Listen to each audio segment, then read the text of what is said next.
politics, commentary, entertainment, sports, news, and opinion now.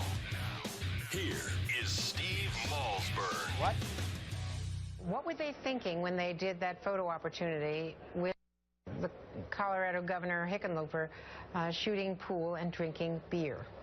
You know, when I saw that, it just really floored me, because if he's saying he's too busy to go down to the border, but you have time to drink a beer, play pool, the optics, I mean, just the appearance means that he's not paying attention to this humanitarian crisis. If you ask, and I've talked to some of my border community leaders, they're very, very upset that he can drink a beer, he can play pool, but he doesn't have time to travel 242 miles from Austin down to the border. All right, ladies and gentlemen, welcome back. The Malzberg panel in full swing. And joining us now is the host of the Christopher Hahn Show and former aide to Senator Chuck Schumer, Christopher Hahn, and the president of the Tripp Scott law firm, Edward Pozzuoli. Hello, gentlemen. I want to ask you about what we just heard. And I know, Christopher, you came in a little late, but that was Senator Cuellar from Texas expressing kind of disgust with the fact that the president of the United States, who won't come to the border, has time to play pool and drink beer with the governor of the state of Colorado. Christopher, Andrea Mitchell, of all people, couldn't believe the optics and the mindset of something like that. What on earth is going on with this White House? Well, I mean, look, the president has to be careful where he goes, and it doesn't matter. Look, conservatives are never going to like what he does.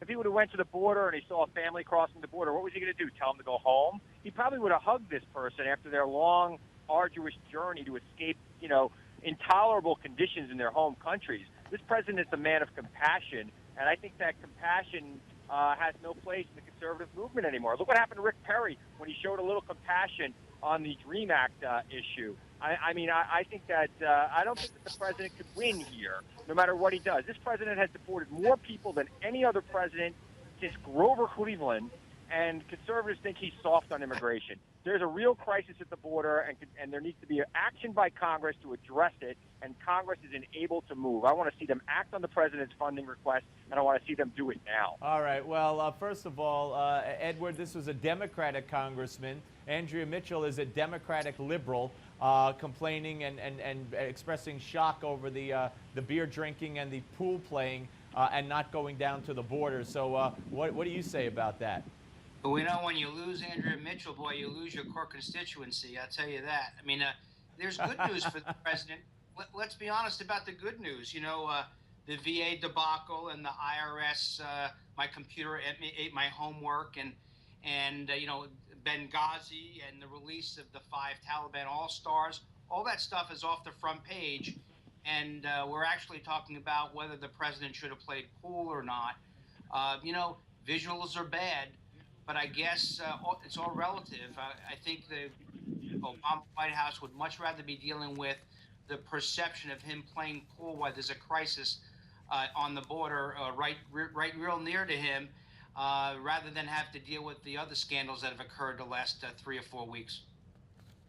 By the way, Christopher, is it strange or out of the ordinary for the White House to call a Democratic congressman, if the president's a Democrat, as in this case? Congressman Cuellar said this morning that he's been called by the White House for speaking out against the Obama administration's handling of this whole crisis. He wouldn't say who called him, but he did say that he was told basically to pipe down. Is that acceptable behavior on the part of the White House? I think the congressman's exaggerating. Oh, I see. Okay.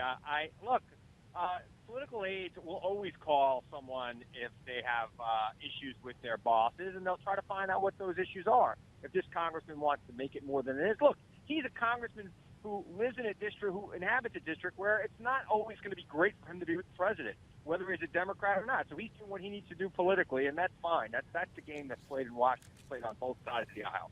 All right, let me ask you, Edward. Chris made reference to the fact that the Congress needs to give the president his $3.75 or $4 billion for judges and more housing for these illegals. The fact of the matter is that they don't need more judges because these people don't show up for hearings. About 90% of them, once they're given their notice, they disappear and we never hear from them again. Well, let's talk about why we have this problem now. It's a predictable problem. I mean, long ago, the president signed on with the amnesty groups, open border groups. And so what in rational thinking, what did he think would happen? So what we end up with is a crisis down there. It's something that was predictable based upon the policy. And so now what he's asking for is not $1 of true enforcement of trying to protect our national interest and slowing the immigration, illegal immigration down. We're not dealing with this on a foreign affairs standpoint. There are countries in Central America that there needs to be engagement. Instead of the president playing pool or warning the poor Democratic congressman who is upset with him about playing pool, probably got threatened with an IRS audit. But the bottom line of it is that they should be having conversations, and long ago, with foreign governments, of people who are now wanting to come up and make the long haul. Look, when you hold up a welcome sign at the border and you don't say cross at your own risk, you say welcome, come aboard, because we're going to give you everything under the sun and far better than wherever you were. You know what?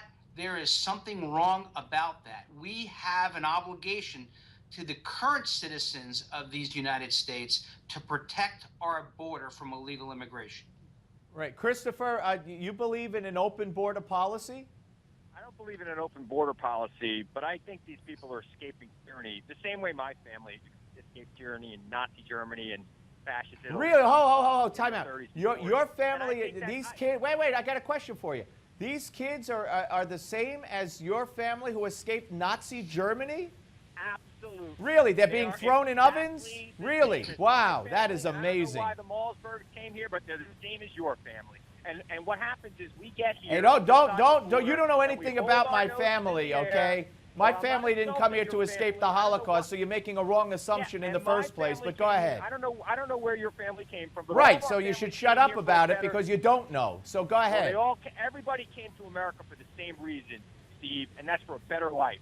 And these people are coming to America for the same reason countless generations who came before them. No, you specifically said that they came here like the people escaping the Nazis. How dare you say something like that, Christopher? Right now. All right, we're coming back with the panel, Christopher Hahn and Edward Pozzuoli. Don't go away.